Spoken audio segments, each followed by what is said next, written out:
A vida cotidiana é a vida de todo, italicizado, homem. Todos a vivem, sem nenhuma exceção, qualquer que seja seu posto na divisão do trabalho intelectual e físico. Ninguém consegue identificar-se com sua atividade humano-genérico a ponto de poder desligar-se inteiramente da cotidianidade. E ao contrário, não há nenhum homem, por mais insubstancial que seja, que viva tão somente na cotidianidade, embora essa o absorva preponderantemente. Por isso, a vida cotidiana é a vida do homem inteiro, enfatizado por ela. Ou seja, o homem participa da vida cotidiana com todos os aspectos de sua individualidade e de sua personalidade. Nesta vida cotidiana, a aprendizagem principal é a aprendizagem consuetudinária, que quer dizer o quê? Aquele que se recebe por herança, aquele que se realiza pela tradição, pelo fazer que se transfere de pessoa para pessoa, de relação para relação. Ela supõe uma assimilação não tematizada, isto é, eu aprendo pela relação direta, e não porque eu paro e reflito, vou aprender, vou assimilar. E a outra característica importante da vida cotidiana é que as motivações são efêmeras. Portanto, o que me estimula é o imediato e logo ele desaparece. A segunda característica fundamental, além da espontaneidade da vida cotidiana, é a probabilidade,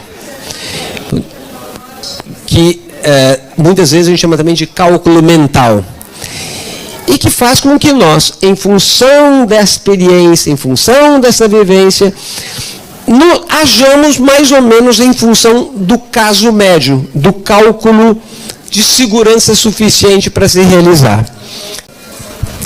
Em terceiro lugar, a vida cotidiana ela se caracteriza pelo economicismo, o que significa dizer que nós fazemos apenas exatamente o necessário. O pensamento age como ação imprescindível para a vida. Então, o economicismo é eu não faço nada além daquilo que precisa. Além disso, a vida cotidiana ela se caracteriza pelo imediatismo. Portanto, as ideias elas não se elevam ao plano da teoria. Elas são práticas, são imediatas, são econômicas, são calculistas. O pragmatismo diz, não há diferença entre o certo e o verdadeiro. O certo se define pelo pragmático. A outra característica muito importante é que na vida cotidiana ela funciona na base da fé e da confiança. Então eu não provo as coisas, nem peço que me provem exatamente no sentido intelectual. Eu acredito.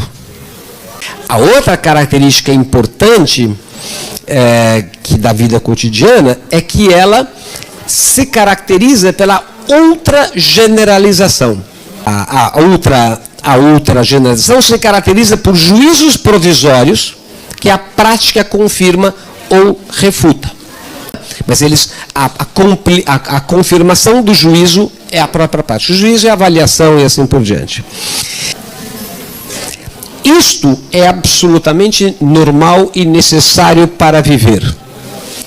Mas, ao mesmo tempo, quando isto é toda a vida do sujeito, ele está alienado. A alienação, portanto, é viver estritamente conforme a vida cotidiana ou conforme os modelos de ser próprios da vida cotidiana.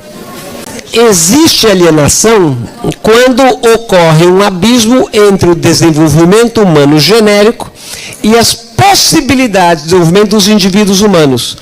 Então, quando o indivíduo humano, na sua particularidade, não participa do humano genérico, que são as objetivações duradouras. Ciência, história, arte. Todo esse meu raciocínio era para dizer o seguinte: as propostas daquilo que nós estamos chamando de leitura e de literatura, tanto a produção como o exercício leitor nesse momento, estão submetidas a esta ordem de produção da alienação.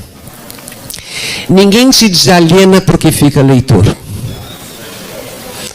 Nenhum livro de literatura é capaz, por si, de causar desalienação. E a produção literária, em grande parte, está submetida à ordem da indústria cultural e de uma disputa em que a dimensão de produção estética e indagação da condição humana por meio da invenção de forma e mundo se submete à reprodução de modelos já estabelecidos com a finalidade de reproduzir valores do cotidiano na lógica do comércio. Portanto, nem toda literatura se pode perceber como arte, e quase toda literatura que se produz, mesmo quando arte, está ameaçada de transformar-se em mercadoria. E reproduzida como mercadoria, e recebida como mercadoria, ela compõe o mundo do cotidiano alienado. E, portanto, nós não teríamos por aí nenhum tipo de emancipação ou descoberta maravilhosa de um leitor. É possível, como tendência, nós vivermos para a emancipação, diz Agnes Heller. E a hierarquia da vida cotidiana é efetuada pelo indivíduo consciente, de tal modo que, expressão dela, a muda coexistência da particularidade da generacidade, que é a condição de alienação, é substituída pela relação consciente do indivíduo com o humano genérico. Isto permite a aspiração e a autorrealização e a fruição da personalidade. Supõe uma vida própria.